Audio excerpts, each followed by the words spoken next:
Mas e na prática? Como é que é feito? O que o consumidor precisa fazer? Primeira coisa, primeira dica aqui para o consumidor: relacione todas as suas dívidas, pegue todas as suas contas, relaciona todas elas, quais são os credores, há quanto tempo cada uma daquelas contas estão atrasadas, qual que é o valor original daquela dívida, quanto está sendo cobrado de juros. Relaciona tudo isso para o consumidor ter uma dimensão do tamanho do débito que ele tem. Isso é importante até para quando ele for procurar um advogado ou eventualmente for procurar ali diretamente o PROCON da sua cidade, ele possa já apresentar, né, para facilitar ali descobrir qual que é o tamanho do buraco em que ele se enfiou, né? Então é importante ter essas informações aí detalhadas, até para saber, para ele ter orientação de quais daquelas dívidas que vão poder fazer parte daquele plano de repactuação.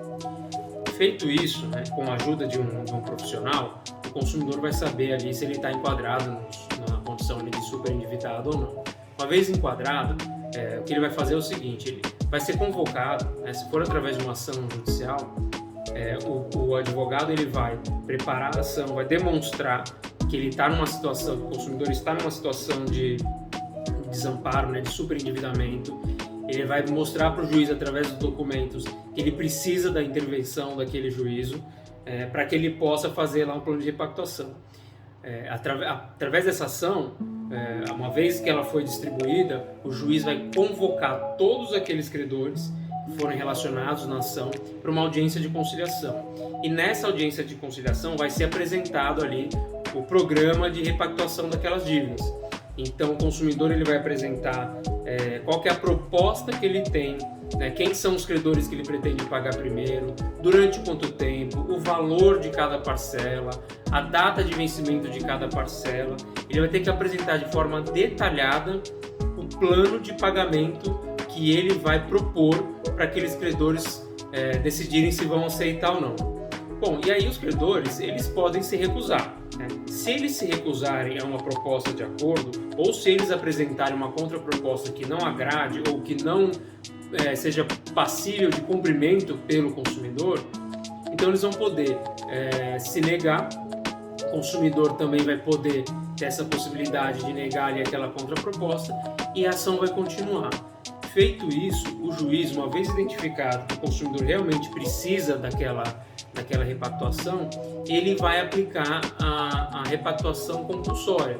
Nada mais é do que uma sentença na qual ele vai determinar qual vai ser a negociação, qual vai ser o acordo que os credores vão ter de aceitar, ou seja, não é opcional.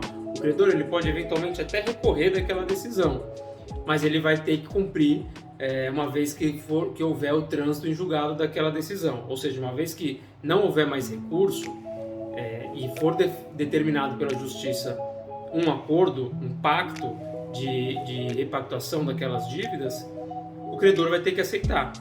E aí o consumidor vai ter que cumprir aquele acordo, aquilo que foi definido pela justiça, obviamente, até porque foi ele que tomou a iniciativa de convocar os credores para poder repactuar a sua dívida. E vale lembrar que após o pagamento total do plano, o consumidor ele só vai poder se valer desse instituto do superendividamento depois de 2 anos que ele fez o pagamento da última prestação. Depois de 2 anos que ele quitou aquele acordo, aquela repactuação, que ele pagou todos os credores, somente então ele poderá fazer uso dessa prerrogativa prevista no Código de Defesa do Consumidor. E isso foi estabelecido pelo legislador justamente para impedir também que os devedores simplesmente deixem de pagar suas dívidas e saiam aí usando à torta direito esse instituto.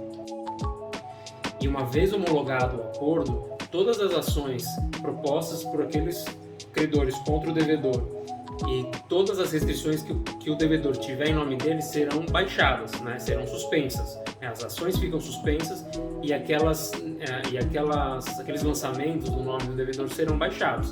Então o consumidor ele passa a ter um fôlego para poder se reerguer, para poder começar a pagar aquele acordo, e além disso ele passa a ter o nome limpo.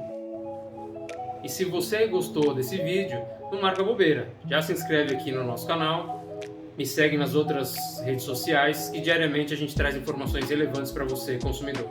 Obrigado, um abraço.